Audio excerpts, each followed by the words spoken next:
how's it going today? Welcome to our panel, what is it called again? Oh yeah, social engagement and content creation. I'm Bob Marshall. I'm a social media strategist here at SociaLogic Marketing, and I'm here with Jacqueline Zen, one of our digital strategists. Before we get started here, I just want to take a couple minutes to tell you, about a minute or two, to tell you a little bit about our company today. So for over a decade, Plan B, the agency alternative, has been working with high-profile companies like Volvo, Wilson Tennis, and Advantage Futures. Over time, clients began asking Plan B to do work for them in the social media sphere. To avoid being labeled as just another interactive agency, Plan B decided to spin off a separate social media agency, SociaLogic, that retains a separate staff, separate offices, and generally separate client roster. You're actually sitting in one of our offices, in the SociaLogic office right now, so. Just like to say thanks to all the SociaLogic staff who cleared out of here and let us have this panel today. Miles interrupted to their workday, but all for the good of the company. Oh yeah.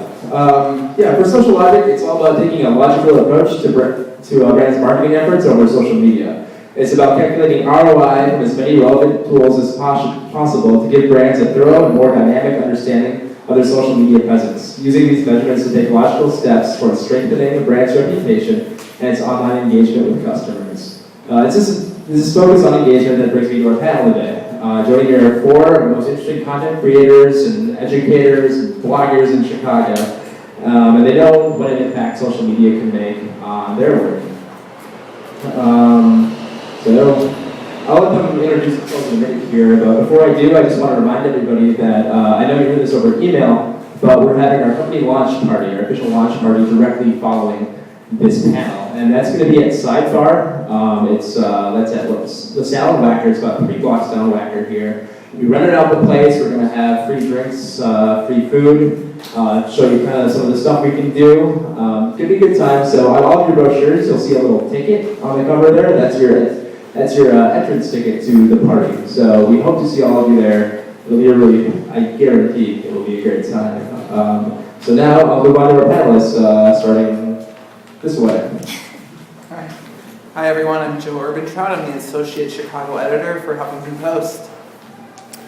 Hi, I'm Val Chula-Moricott. I'm founder and editorial director at Technori. I'm Jim Carey. I teach in Northwestern's Graduate Integrated Marketing Communications program. Hi, and I am not Mara Eakin. I'm actually Marcus Gilmer. I work with Mara at the AV Club, The Onion's pop culture sister publication, and I'm filling in for Mara today. I'm the associate editor of local sites, web and print over at the AV Club. And we thank you all of our panelists for being here. An extra special thanks to Marcus for filling in last minute. Yeah, Mara had to drop off due to health concerns, but we got Marcus, so we're looking good. All right, so now we'll start into our questions, and after these questions, we'll go for about a little over half an hour. Then we'll open it up to the floor for a brief Q&A too. So let's get started. Great. The first question is for the group, but let's start with Marcus. So since you had to go last time, just a simple question: How has social media changed the way you do your job? A lot. Really a lot. I think Twitter has given us a bigger reach to a bigger audience. It's given us a chance to interact with more readers. It's given us a chance to get stories out there. You hear about things going viral a lot, into air quotes. And Twitter is a really great way of getting things to go viral. There's so many options in terms of getting just the avenues at which you can get your information, your stories, anything about your company, your publication out there via Twitter, via Facebook, and other sites like LinkedIn. It's increased exponentially in the last 10 years since I graduated from college and first got into the publishing world. So it's only a strength. We see a lot of our traffic at both the AV Club and the AV Club's local sites across the country. A good chunk of that traffic is driven by Twitter and Facebook just as much as it's driven by Google searches, it seems. So it's been a huge increase in giving us reach to an audience we might not have been able to reach before. any of the other ones want to share how social media has changed how you do your job? Well, let me speak about it on two different fronts, both personally as an academic, and secondly in terms of how we engage with outside organizations. As an academic, I sit in a program with extraordinarily smart people, some of whom are smart enough to write books and write one every year. Some write articles that go into juried academic publications. Me, I've got 140 characters. That's all I've got. Luckily, that's exactly the attention span of many of our grad students, so it kind of corresponds there. So in terms of my own activities in social media, my primary explicit audience, and I try and think of it actually as a publisher, is to reach out to different constituencies within our program and pass along information and inform them. In many cases, they're not my ideas. I just point them to other good ideas with a hope that they'll pick it up and go from there. And as we all know, we're self-empowered now, so we can go. So I can do it sitting at home while the woman who says she loves me watches terrible reality programs. And I can do this. Now, secondarily, among my jobs at school is I help run the summer quarter. And as such, I deal with outside major marketers who sponsor summer projects, and I align students against them. So I get to talk to the Procters and Gambles, the McDonald's and the Discovers and the Allstates and the Best Buys and so on. And they, because I'm an academic, they'll actually tell me what their real problems are.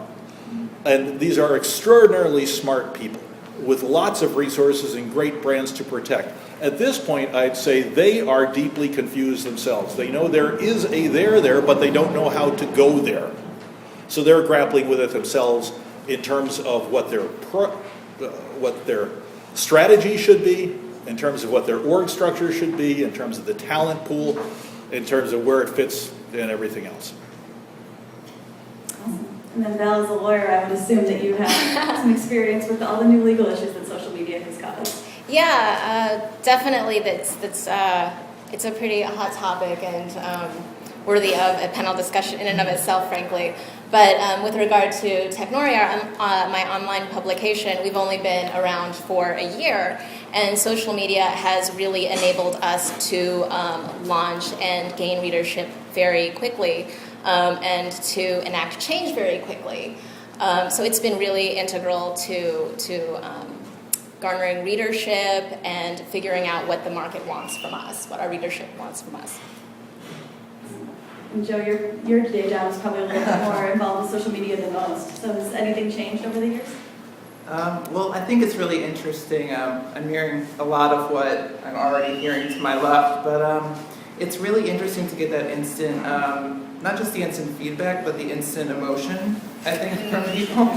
I mean, to feel whether something is making people feel afraid or excited or, it's not just that you'll see someone sharing it on Facebook, but you can see and feel like how they are responding to it and why they're sharing it with their friends, and then that informs everything going forward. Mm-hmm. We're very tied in with Facebook and Twitter. Dig and stumble upon are also great for us.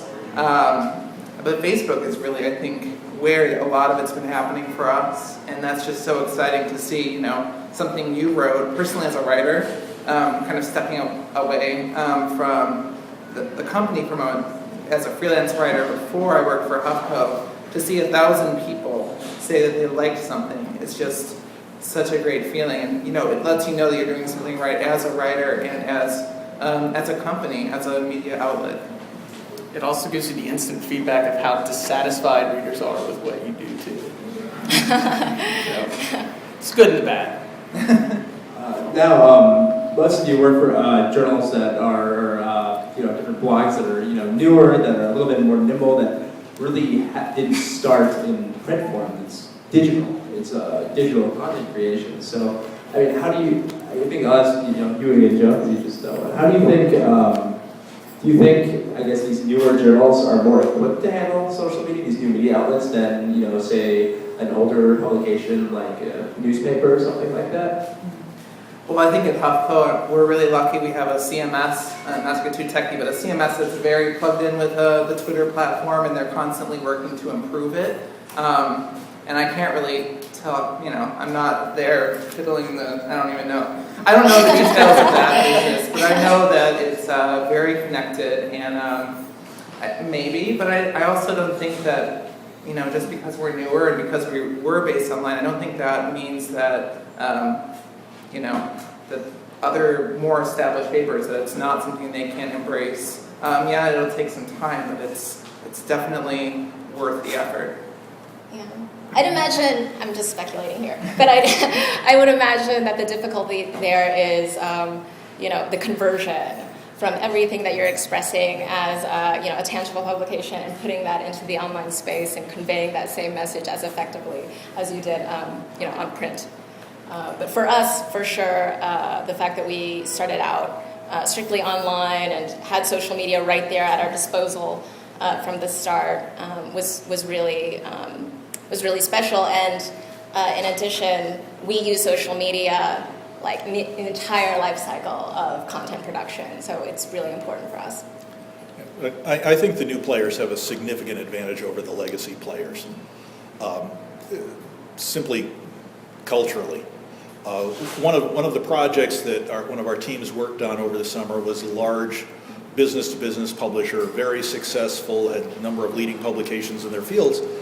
And the question was, how do we bring new media applications to this ink-on-paper world where they've always succeeded?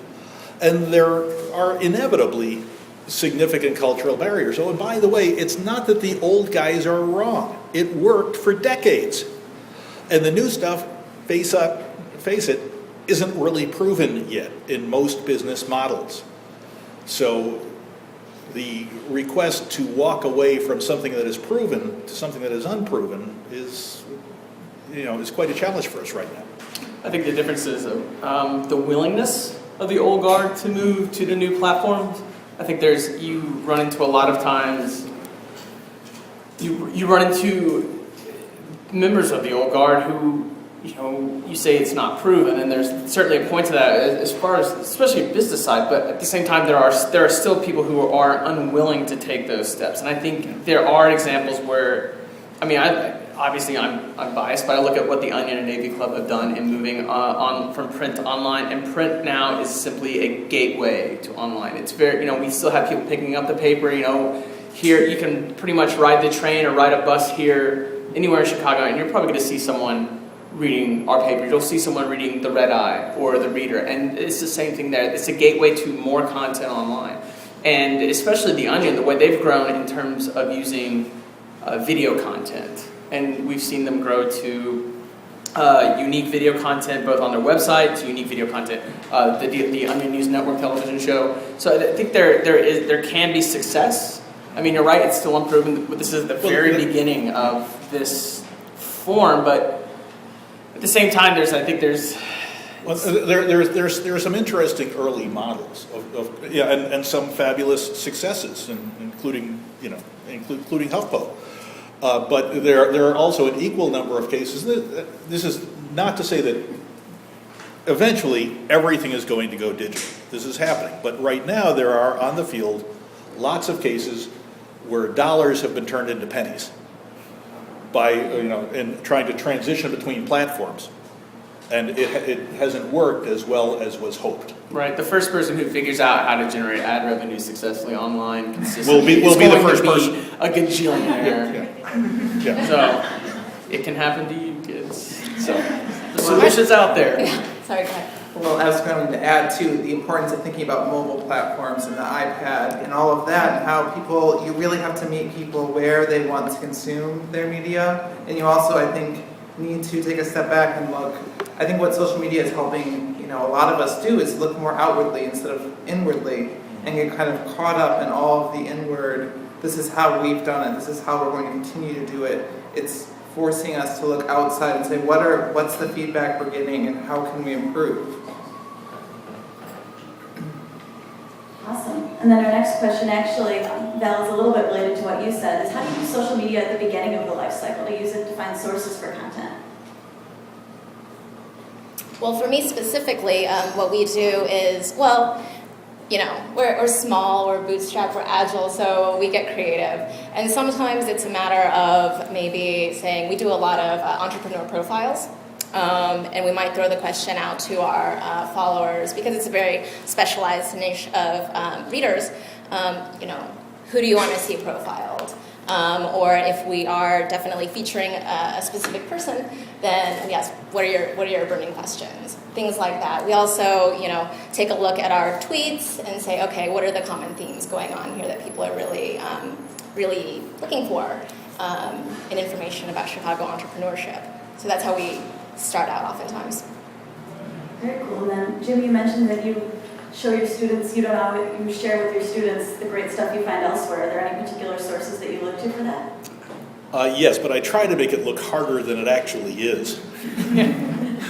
But it happens that my particular academic specialty, I came out of the world of directed database marketing.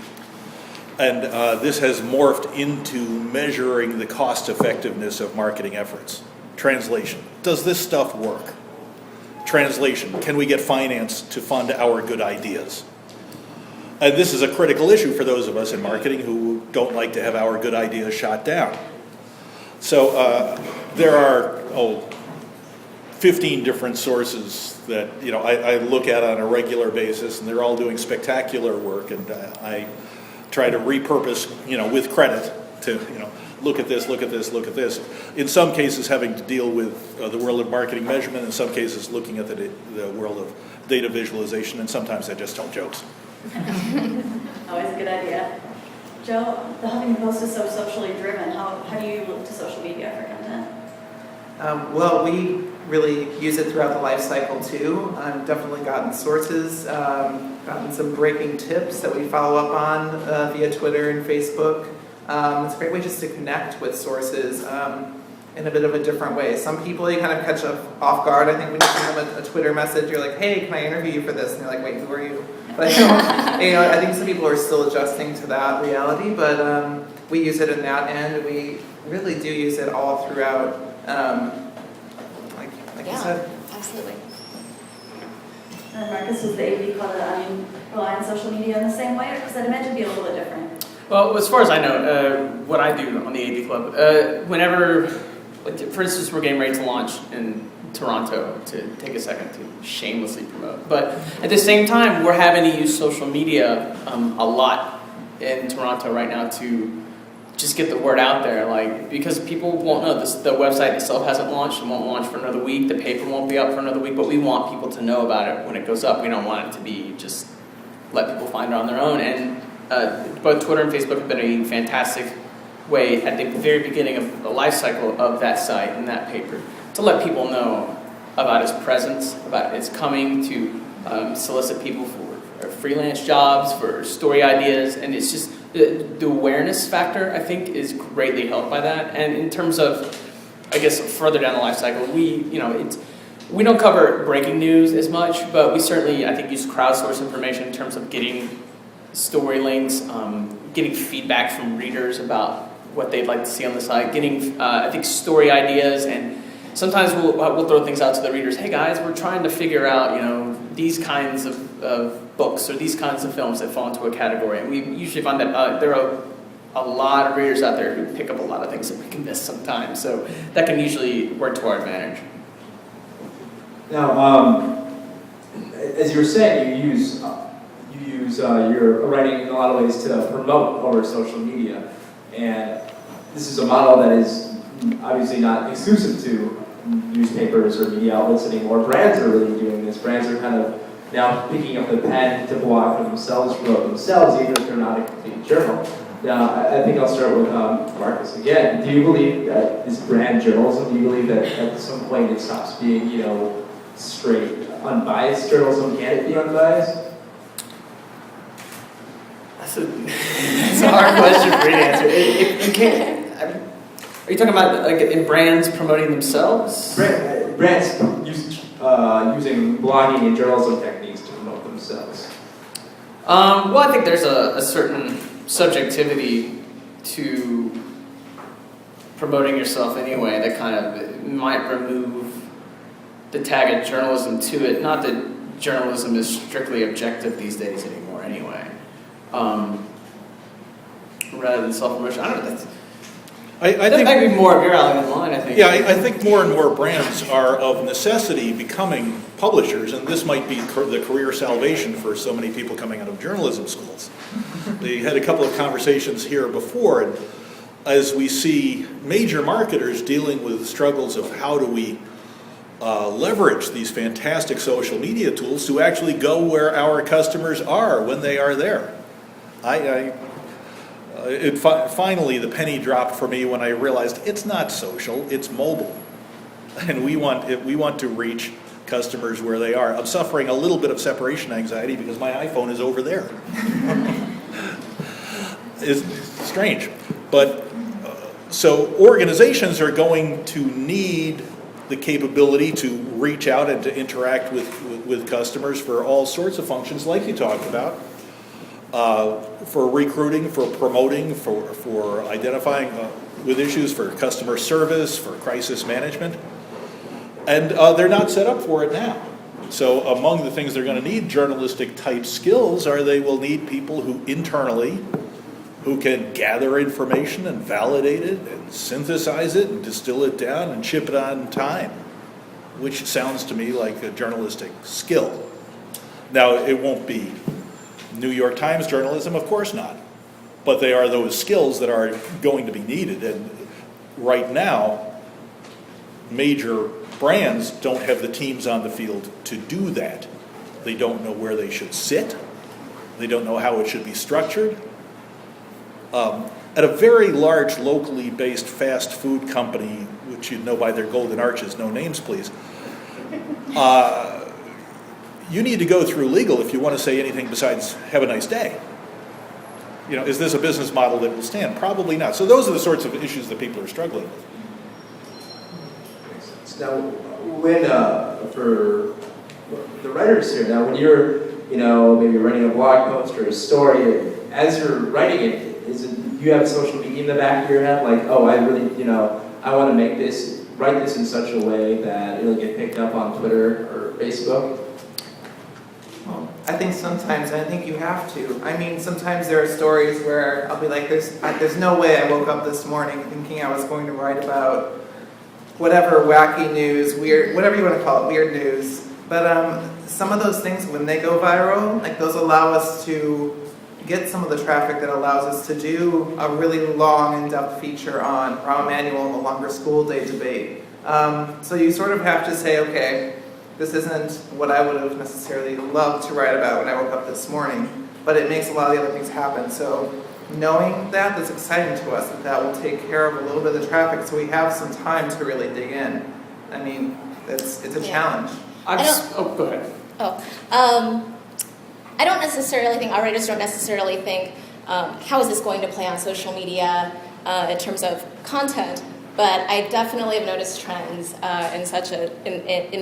with respect to how you title an article, because you want that title to be really catchy, and like, you want to see that tweet that says something like, 10 things I hate about this panel, because it's really saucy and it's going to, draw in readership. But then once you actually click on it and read through the article, it's that if I was, a bastard, I would say that. But actually, everyone here was fantastic. This is bait and switch. Welcome to marketing. Yeah. I've sweated over tweets to stories more than the story themselves, because it's a very delicate balance in terms of being creative with the title in a tweet.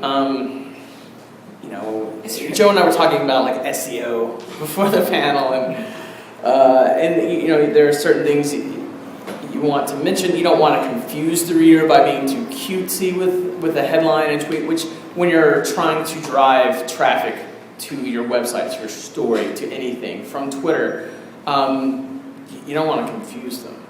I mean, that's what Joe and I were talking about. Sometimes SEO stuff is a lot of common sense, but you also want to be a hook. You want to draw them in without confusing the living hell out of them, and that can kind of be a challenge in and of itself. Being creative, but not too creative, but not too boring, and just finding that perfect middle ground. And like I said, like sometimes I might spend an hour on writing and editing and getting everything done for an article. It's just hit that 140 character field and nothing comes to you. It's just, ugh. Well, let me point out, however, this is from a marketing point of view, which is why we don't do bait and switch, or it's not a sustainable business model, which I know the journalists already know. Ultimately, this is not a transaction, come read one story. The Uber message is trust us. We are a good source of information.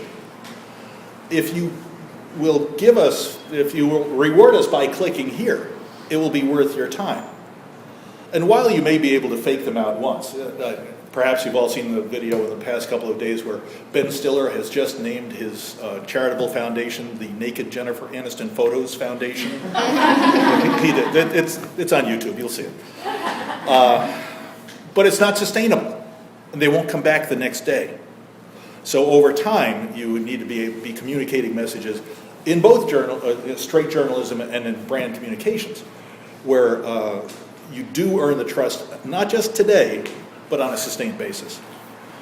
Well, I think it's definitely a balance, and you can't do the bait and switch, but I did have one tweet I wanted to share. It's probably a colleague of mine. I think it's probably the best tweet I've ever read. I didn't write it.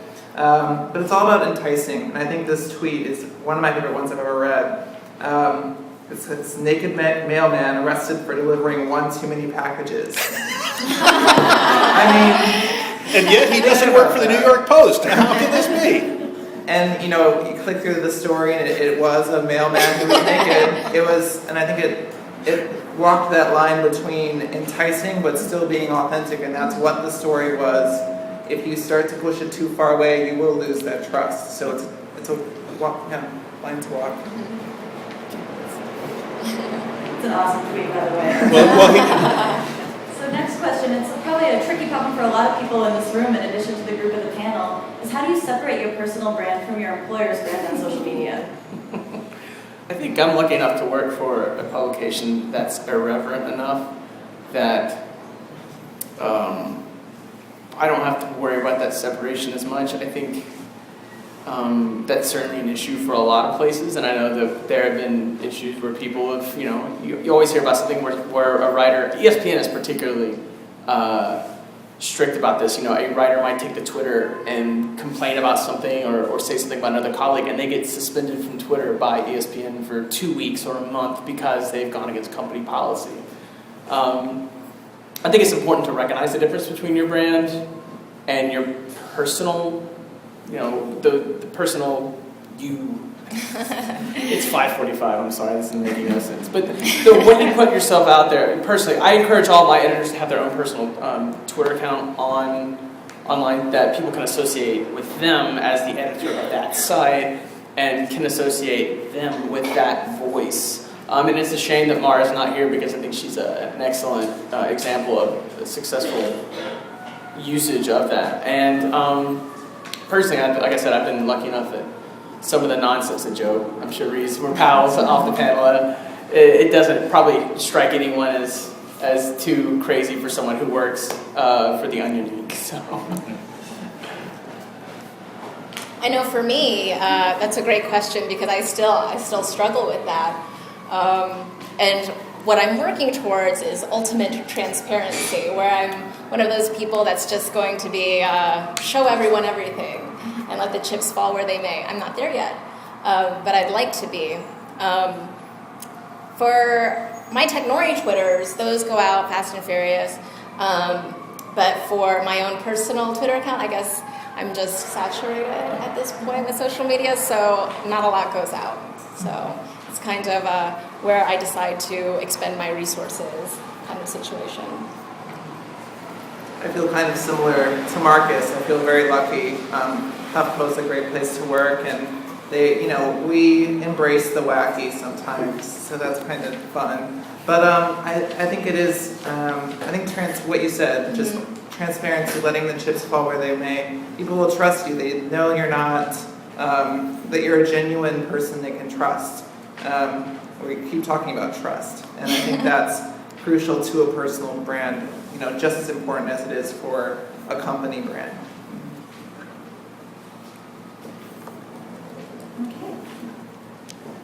We could probably be dancing around this a little bit, but I wanted to ask it just because I think people's definitions change a little bit. How do you define engagement? Is it page views? Is it retweets? Is it comments on the article?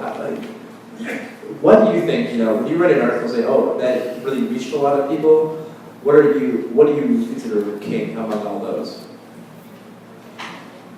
Well, I don't think any one number tells you the answer to that question, but I think it's a combination, and I don't know. I don't really have a great answer for that. Yeah, that's an interesting question. I guess for us, engagement is defined by, if I have to define it, it's defined by tweets, just feedback, any sort of communication to us, whether it's verbal, walking down the street, at happy hour, tweets, Facebook, emails, all of that, like you said, works together into a collective sort of feedback. So I guess it's not a science. It's not a science for us. I think in commercial applications right now, engagement is a proxy for we don't really know what's going on. And this is a problem. We have proxies for it. People do things, but how those things connect to what's important to our brand or to our business, we're not sure. I have yet to see an annual report where the CEO writes in the letter up front, look at our click-through rate, look at our average time on site. It's a placeholder. Ultimately, where we want to be getting to, now I'm speaking from a brand, not a journalistic site, but the advertisers who support journalism are also looking for this ultimately, are that it drives something critical to their business objectives. In capitalistic societies, often that's money. What are we doing? And how is it helping us out? I think in many social media things, as with many other things in marketing, we measure what's easy to measure, not what's important to measure. And because it's a pain. And because there are no perfect answers. But I think that's a challenge for us now. So I must say, there are things we can measure with a high degree of precision, but I'm not sure what those lead to.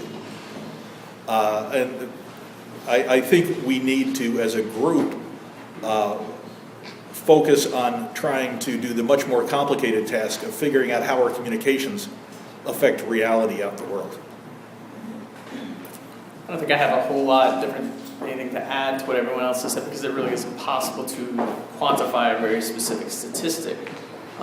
There are things you can do that I think once you start doing them successfully, the rest kind of follows.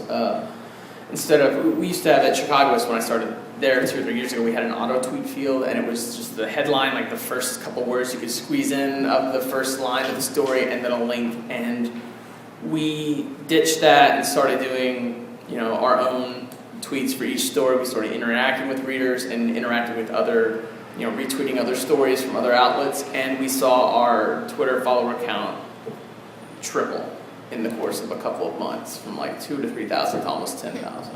With that comes a wider audience that could click through to a link, even if a tenth of those people click to a link, that's 1,000 people clicking on a link as opposed to 300 before or whatever. And so that kind of follows, and you have to keep it up, and you have to let the reader know that you recognize them out there, like, yes, you're out there, and that you're displaying some human characteristics. It's not just a robot auto feed. You can get away with that if you're like the New York Times, I think. But if you're a smaller, and I think that's what we're talking about here, is like a smaller company, a smaller journal, smaller site, you've really got to let them know that there's someone on the other side of that feed, and that allows them to feel more engaged. You don't have to reply to everything or to every time someone asks you a question, but that goes back to trust. We're talking about getting people to trust you and trust what you're doing. All right, I know there's someone on the other side of that, that internet tether, so they trust you a lot more, and they'll keep coming back to you, repeat. They'll start, you're talking about time on site. That's definitely something we look at, and they'll start spending more time on you, and advertisers see that. Advertisers see your page views go up. They buy more ad space, so it kind of follows. But again, there's no way you can measure like this story got 500 retweets comments. So it's, Joe and I were joking beforehand, all you need to do is put the word kittens in something on the internet, and you're great to go, but that doesn't reflect any kind of integrity. Otherwise, the entire internet would be kittens, and it almost is right now anyway. Let me build on his point, if I may, because I think he said a couple of important things. Now, the vast majority of my Twitter followers are clearly bots. Their profiles, they have no photos. They say they're Lithuanian community college students who like long walks on the beach, looking to find a real man, and they're following me because I'm talking about data visualization. How does this work? I don't know. But for you folks, I mean, the ability to demonstrate that sort of engagement to your advertisers, and especially what you did, because you are able to show the incremental change in behavior that you can tie back to one of your campaigns, I think is a critical level where the engagement ultimately, it's a 6-step process that you can go all the way through to more, let's say, more effective advertising, or it's a more effective vehicle for your advertisers. And that's the case you need to be able to make from a business point of view in order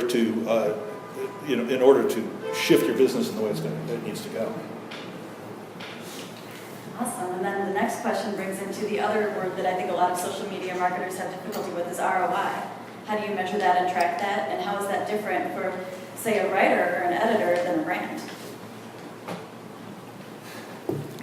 Anybody want to take the first? I can honestly say we've never used the acronym ROI or CRM at Technori, but I understand what you're getting at, and with respect to social media, especially because to effectively harness that power, you do have to pay a lot of attention to crafting your tweets, your Facebook posts, your general presence, as well as, because you want to seem, as everyone is saying, you want to seem genuine, you want to seem human, you want to give feedback, and that takes a lot of time. But we recognize that it's really important to driving traffic. So for us, we pretty much do as much social media as we can stand. There's no ROI metrics going on at Technori. Same here. I had to Wikipedia CRM. I'm terrified. As a news junkie, I'm terrified of the idea of applying ROI to an editorial calendar. Yep. There's a guy who came out of our program, the journalism side of the Medill program. His name is James Foley. Was up there 3 or 4 years ago, and he's now going to the worst places in the world to cover stories. He went up to Combat Outpost Mani in Kunar Province, northeast Afghanistan, where my son was, and posted a story about there. A complete loser economically. And yet it will never come close to generating ad revenue to ameliorate that cost. The only justification was that it was worth it. Now, it happens that 6 months after that, James was captured in Libya and held captive for several months until he was released a few months ago and is now home, thankfully. But, the idea that, to have to put kittens in every story, or to become, Kate Goslin on the cover of People magazine, every issue, scares me in a society where, we need to know more to be more effective. So I'm kind of old school on that one. Maybe it's the kittens that generate the ad revenue that lets these stories that need to be told. There's a lot of kitten bashing tonight. You guys are acting like I'm not above it. I will do that. When my back's against the wall, it will become AV Club Kitten. Marcus, the question I want to ask for you is something I briefly talked about before, and that was comments, which is, in my mind, social media doesn't, one platform of social media, especially for people communicating in a newsroom, is the comment section, as controversial as that might be, as anonymous as it might be. And the AV Club, I don't know if you've ever read it, if you have less than 100 comments on any stories because the rapture happened and everyone died, it's a massive, everybody has to have their 2 cents on everything the AV Club says. And they just recently revamped their comment system. All the commenters have to be registered now. they added, I think like a like button or something along the, a like button. Kind of, you tell me what the AV Club was thinking there when it came to, I guess, engaging with its readers. Well, beforehand, it's been kind of, the AV Club comment section has kind of been the wild, wild west. And I think it's like a lot of, you can go to a lot of major newspapers too, major newspaper comment sections on the web, and it is just, you'll have a couple of sane, coherent, rational comments, but it's just the place where it feels like sometimes the worst of humanity goes to fester. I mean, it's, I don't mean to sound negative. But the comment sections on some stories can be downright god-awful. And anyone who reads the AV Club on a regular basis or reads the comments on a regular basis knows that there are stories that we'll talk about where it's like, oh, we have to prepare for these kind of comments because, anything that has to, we attract a certain species of terrible people. I don't want to talk about readers like that because there are some wonderful people who read and comment intelligently on the post. And the idea behind going to the new comment system was forcing people to register, giving us a little bit more control over moderation. Because we didn't want to turn off people, regular readers who come there and then will just get completely turned off and disgusted by the comments. Because the more people can engage intelligently in comments, the more they're coming back to the page. And if you want to tease that out further, more page views, time on site goes up. And like we were talking a minute ago, that all of a sudden, your ad revenue folks are, your ad folks are going, wow, look, that page got 2,000 views in an hour or whatever. Like, we should get more impressions for you to put on there. But the idea was to make it a more user-friendly experience as well, because it's some of the trends that go on with our old comment section. It cuts out people who are just trolling. It cuts out spam comments, and we have not. And like any change on the internet, as we're seeing, you would have thought the world ended with the latest Facebook rollout. But as we see people take 2 or 3 days to complain about things and then they get over it. I think if you look at our comment count on all our posts since the comment change, nothing's changed. We're still getting the same number of comments. We're still getting the same traffic. We're still growing.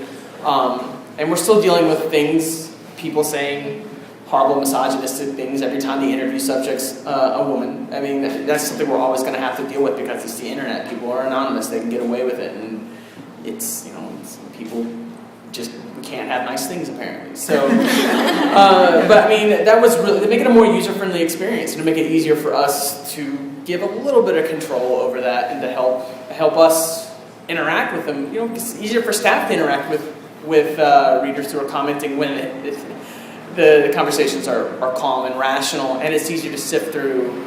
When you're talking about having to sift through 400 comments on something, it's a lot easier to pinpoint those more intelligent conversations and to be able to interact.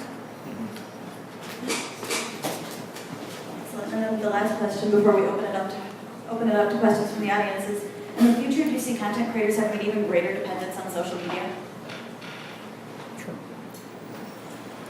Yes.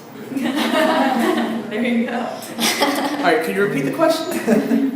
Do you see yourself and other content creators having an even greater dependence on social media in the future? I would like to add yes. Yeah.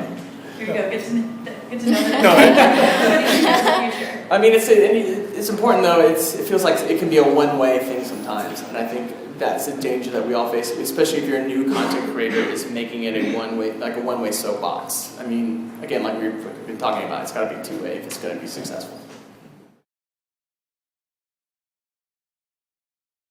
One of the things that I'm constantly kind of being put in my way, I guess, or the objections are, we've always done it this way, we've done it for 30 years, we're not going to change.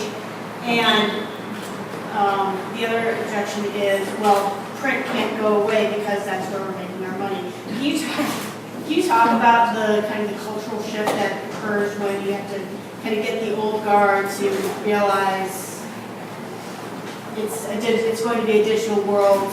It is a digital world, but it's going to be even more so in the future. I'm going to default to you on this one. Oh, I'll follow up with what Thanks. you say and completely agree with it. that makes sense. Welcome to the world of change management.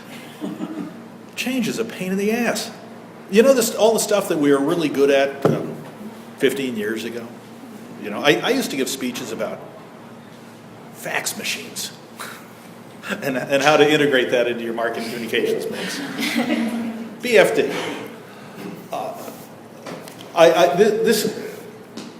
In some cases, especially with startups, you can go with the crazy two men in a garage model, and you can be right from the get-go and boom, your Groupon, right? And this happens maybe 1 in 1,000 times.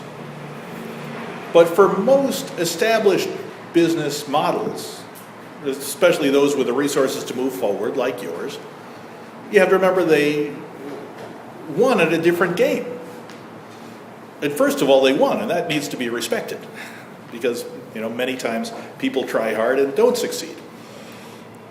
I think what you need to try and find a way to do is three things. One, you need to try and appeal to a higher purpose. Not how you do things, but what your mission is.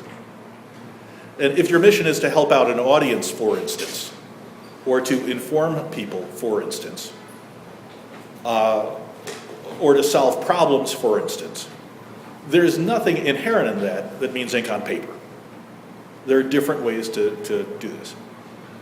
Secondly, experimentally, and this really fits in with my background coming out of the wonderful world of direct mail, where we were not theoreticians at all. We were completely empirical. We just tried things, and if they worked, we'd do it again. So the challenge, experimentally, is how do you do a good test cheap?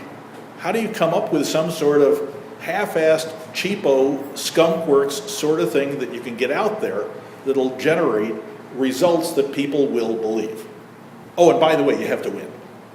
There's very little tolerance for hitting potholes, although they are inevitable.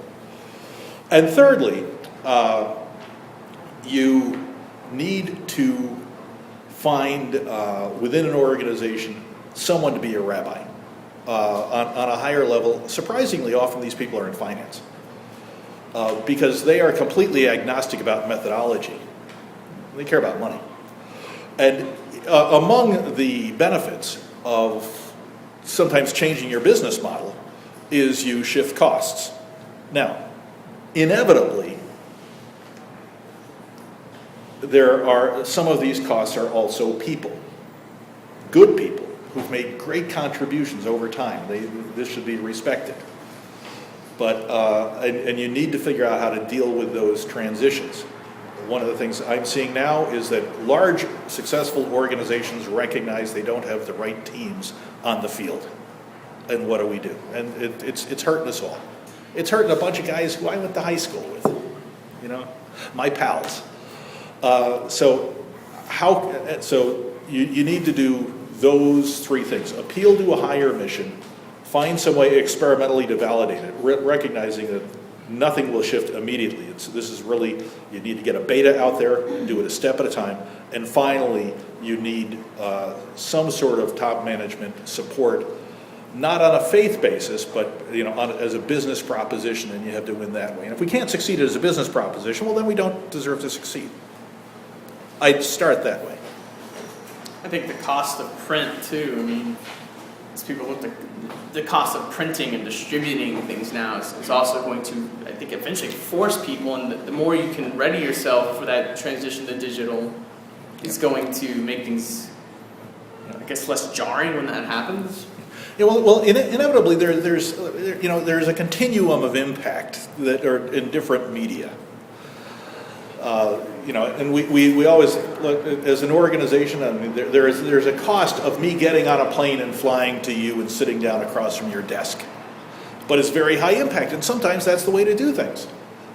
And backing down from that, where there are other ways to deliver messages or to interact, all the way down to let's call it reach media or public relations, where it's one to many, but with a very small impact. So, I believe there still will be a place for ink on paper, and I will sit down tonight before I go to sleep and I will read this week's New Yorker on paper. But Yeah, but I recognize also that my own media consumption habits have changed significantly over time. I myself have not, I'm a news junkie and I haven't subscribed to a newspaper since '94. So, we're doing things differently than we used to. It's just going to happen, I think, by attrition too, as generational turnover, as people like Joe and myself keep going, and people our age, and I will die. Thanks. With all due respect, Jim on my right, who actually gets it. I get frustrated when I hear about people who just don't get the digital thing, and it's just it drives me nuts. And as the ability of the web allows writers to kind of, like you said, become their own brands and become their own content creators, does that change the way you look at the talent that you bring on board to a publication? The ability to sort of create their own content, maybe bypass the sort of scrounging for clips model, and are you able to look at that as well? What do you look at?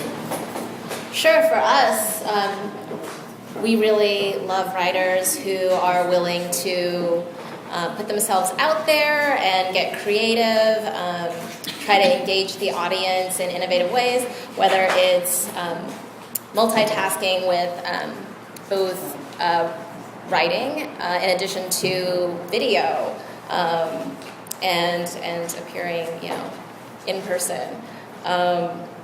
The more people are willing to do that, I think the more valuable they are. I mean, the fact is that it's hard to find good writers, so that's one thing we value quite a bit, because we still feature long-form articles, which is increasingly becoming a lost art. But because we are strictly online, we recognize that also we're going to want to embrace more video and more interaction with our audience too. So the ability to sort of cross-train and be willing to do different things is really important. So during this whole week, there's been an emphasis on making people love you, check your metrics for your own brand. Mm-hmm. What about the idea of the good that you do for your partners? As a facilitator. Okay. Absolutely. It is a funny thing. Let's call it, very broadly put, the nonprofit sector. And I had a wonderful discussion with a friend of mine at lunch yesterday where we're talking about the concept. One of the metrics I keep track of is return on goodwill. And there is so much goodwill out there. There is so much skill. There is so much talent. There is even time, and it is so poorly mobilized. Perhaps over time, some of these tools could be ways that we could enable people to contribute. Now, in your particular case, of course, these are predefined these are communities who already have significant amounts of things in common. So, to the extent that you can, enable communications, it's desirable. Among other things, offset costs. It happens I do a little bit of work attempting to save my soul, so which needs saving, so I work with my parish and others. And, the mere fact of getting the word out that we've shifted to the winter mass schedule is a big deal and a huge pain. So, these are the sorts of things that we could engage, as well as reaching out to new audiences. So I think it's a wonderful purpose. And the good news for you is, I think, in generic terms, the challenges that you're facing have been faced 10,000 times before. So it's all in the playbook. You've just got to figure out which lessons to pick up and how to apply them and how to spread them out for everybody else. I guess the question is, what about brands? You guys have talked up here about seeking trust via openness in social media and how organizations are strictly regulating content. What about brands seeking trust through engagement and conversations? And there were two quotes that were made here. I was wondering if you had any feedback on this. I don't know if this is disturbing, amusing, or potentially a great thing for at least brands and advertising. One said, traditional consumer brands have gone from being one-dimensional to being real people through social media. And the second one, who was the McDonald's person, No names, please. That social media makes a consumer brand the closest thing to being a human being. Well, it's not a person until they execute one in Texas. That's stolen, that wasn't me. But, I guess I mean, retweet. You have some marketers who are expressing these opinions on channels. And as journalists, you see this. What is your feeling about a brand that's trying to function almost as a personality, as a human being, through engagement, through talking to their back and forth with their clients, or their consumers, excuse me? What's your opinion on that?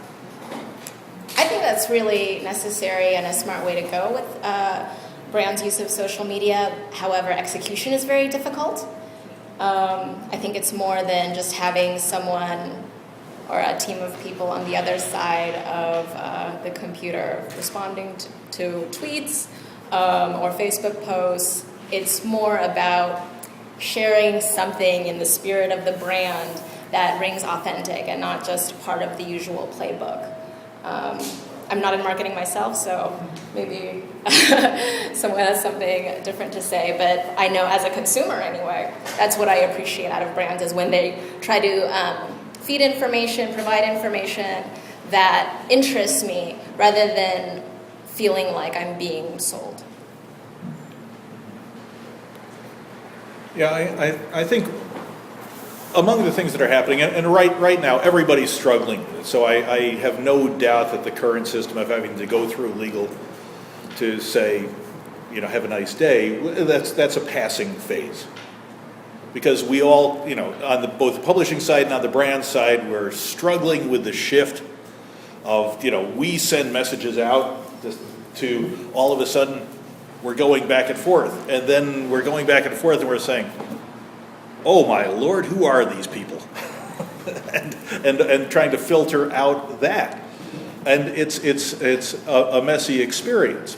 But as we see people move towards that, however, oftentimes I see organizations guided by, you can call it their brands, you can call it their cultures, you can call it their value systems, that, you know, it happens.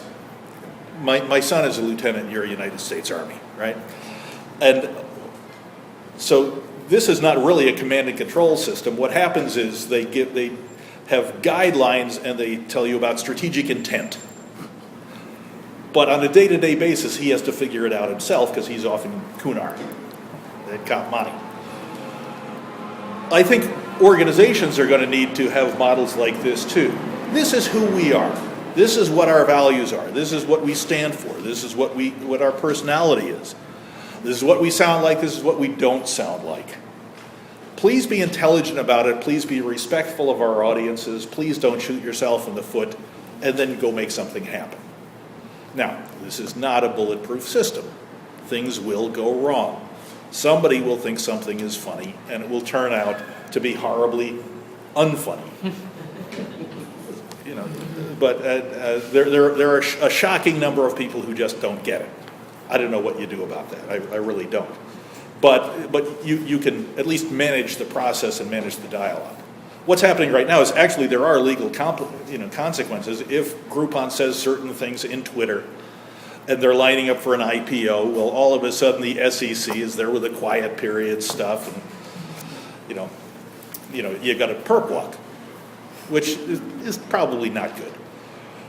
So those are the sorts of things that we're trying to work through. But I think there will be a business model happening where, while they won't be people, there will be personalities. And you'll be able to tell, okay, well, this is my interaction with Zappos. This is my interaction with B of A. This is my interaction with Mickey D's. And they'll differentiate themselves that way.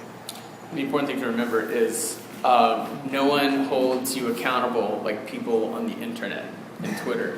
I can say a half-assed tossed-off remark, and a gentleman can politely ask me to clarify that statement at a panel, and I can have the chance to clarify what I meant. Make one mistake on Twitter, and you are facing hellfire and brimstone. I can't remember the company that did it, but the fashion company that tweeted something very insensitive around the Egypt. Kenneth Cole. Kenneth Cole, who had the very insensitive tweet about something like the fire sale or something awful during the Egypt protest and everything that was going on over there. And, all of a sudden that screen capture of that tweet is getting displayed on Tumblrs, on Facebook, everywhere. It's getting retweeted everywhere. And if that's a black eye to the brand. So it's the one thing to remember. And we see it in the comments all the time. You make a mistake, there are going to be 100 people lining up to tell me that, Murmur was the first REM record, not Reckoning, you idiot. And, so you kind of have to, people on the internet are going to hold you accountable. And I think that's something both these folks have really, the execution is very important because people are going to hold you to it.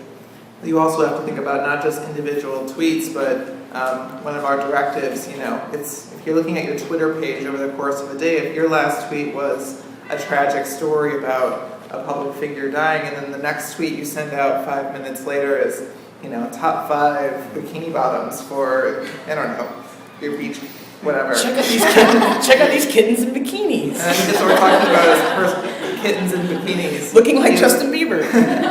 You have to think about if this was one end of a conversation that was happening over the course of a day, that was a dinner party conversation, that would be an awkward moment, so you want to avoid those. And making sure you keep this, if you're going to be a personality, making sure tone and style are the same. Yeah. Because if you have multiple people manning the account, which a lot of times for these big companies is what's happening, you've got several people, you can't have just this weird shifted tone and style for the voice. Yeah, and this, as I said earlier, this may be an opportunity for people with journalism skills, because they're well trained in this, and marketers actually are not. So I think there's an opportunity for them there. Earlier, Marcus, you did mention about the crazy people that will comment, and and you see that everywhere. It could be an important story, about a job field, or it could be an unimportant story, God's it doesn't matter, anything's going to bring a lot of cash in. So, given that, and given the fact that I think more and more, since all these forms are available to people in real time, and I think maybe there's more of a sense of entitlement among people. This is my opinion, I've stated it, I want results, I want feedback.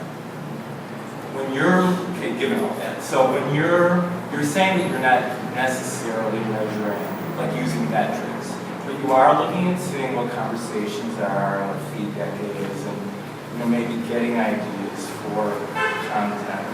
Is there, and because you're online too, obviously, there is more visibility to change things, to update things, etc. Is there a certain point, though, kind of speaking what you were saying about a brand, this is our identity, this is our voice. Is there a certain point where no matter what public sentiment is, even if you sift out what you consider to be the fringe element, where you say, well, regardless of what everyone's saying, this is who we are, we're going to do it the same way? Or is there more of a gray area now because there is so much automatic and constant input from the public? I can speak to the AV Club in that no matter how many negative comments we get, it doesn't really push us to what we do. We have our mission statement, or whatever you want to call it, and we abide by it. And people are going to like it, or they're not going to like it. And more often than not, the people who don't like it are the ones that could comment the most and keep coming back. And there's probably a psychology behind that I am too dumb to understand. But as a business model, let me, and please take this out of context. That'd be just great. All customers are not equal. If you have a group of customers who are deeply, who get who you are, and who are there because of who you are, and get it, and get the personality, and understand the values, and get the jokes, and who, by the way, are also more valuable to you because they are more engaged with your message, because they engage with you more ways, well, that is one set of audience who gets it. And, by the way, you may want to try and figure out ways to take those opinions very seriously. At the same time, there are inevitably, at either ends of the distributions, there are flakes. and who feel extraordinarily entitled to share their idiotic opinions on an ongoing basis. And and you know far more about it than I do, but I mean clearly that's going to happen. There will be very active minority opinions, but what you've got to look at is where is the ongoing sentiment of the core of your audience, and that should first of all guide you in terms of how well you're executing against your mission, and secondly, it should tell you also about how well you're delivering value to them. And I think those are the folks who will insulate you from the goofs. Yeah, he said it way better than I did. I think when I said well, inject his nuance into it. Well, I was able to use more words. I thought that was good. At HuffPo, we've never pulled something. We know whenever we write about immigration, for example, we know a lot of people feel very passionate about that. We know we'll keep a closer eye on it, but it almost pushes us more. We know this makes people a little uncomfortable. We know we're not uncomfortable. It hits some triggers. And so we know that that's the story that needs to be told. And so we remain very dedicated to that, almost because it brings out the crazies. And we do have an ability to flag comments when they get extremely hateful or violent or it gets a little crazy up in there, but I think you just have to keep a close eye, but you have to stay committed to whatever your company or media outlet's mission is, and for us it's telling the stories that aren't always the stories people want to hear. And I don't know about you guys, but at Technori, we definitely, like a child, we respond better to positive reinforcement. Because it's easier to disregard these sort of hater comments and everything. And frankly, oftentimes, it's a result of maybe a controversial speaker that we host or a statement we make in one of our articles. But we consider that great PR, great advertising, because that type of negativity seems to be a little bit more likely to be viral than positive comments, but feedback that is based from a place of positivity but has constructive criticism, we can run with that a lot better. What's the focus of your stuff? We celebrate Chicago's entrepreneurs with a lot of emphasis on technology startups.